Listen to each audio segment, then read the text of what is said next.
This is the Wire for 1300 Zulu, February 27th, 2026. Precedence is routine. Information cutoff is 1200. Bottom line up front. Final preparations begin for combat operations in the Middle East. U.S. military shoots down Border Patrol drone in friendly fire incident. Conflict flares up again between Pakistan and Afghanistan. Beginning with international events, in the Middle East, as of this morning, Chinese satellite imagery indicates that Al Udeid Air Base has been fully evacuated of tanker aircraft, with only a small number of other airframes remaining at this location. The Ford Carrier Strike Group has arrived on station off the coast of Israel, and most of the movement of fighter aircraft has slowed to a crawl, as all of the aircraft that have been forward deployed throughout the region are in their final staging areas, awaiting the launch of the operation. In Western Asia, border clashes between the Taliban in Afghanistan and Pakistan have flared up again, as intense fighting has been reported along the border in the east. Pakistani forces have bombed a few ammo dumps in the Afghan district of Nangarhar, with Taliban forces responding in kind by shooting at Pakistani observation posts along the border. Taliban forces have also claimed to have conducted drone strikes of their own, with improvised explosive drones being used to target several Pakistani military installations overnight. On the home front, in Texas yesterday evening, a friendly fire shoot-down incident was reported involving U.S. military forces shooting down a Customs and Border Patrol drone,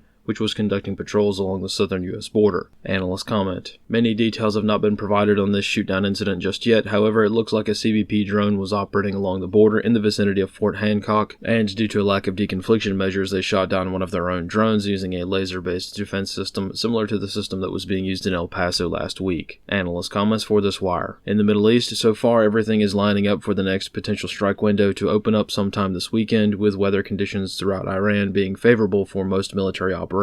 Lunar illumination is good, and there are no cloud ceilings throughout the nation for the next few days. This morning, diplomatic efforts to draw down forces throughout the region continue as well. American Ambassador to Israel Mike Huckabee sent an email to staffers at the embassy this morning, telling them that departure is authorized and that anyone who wants to leave, quote, should do so today. This timeline lines up with the American tradition of conducting strikes after the stock markets close on Friday, though as to the exact hour of the operation beginning, it's anyone's guess. More broadly, we're now in the most optimal targeting window, and this window will be open for the next few days. This concludes the wire for 1300 Zulu, February 27th, 2026.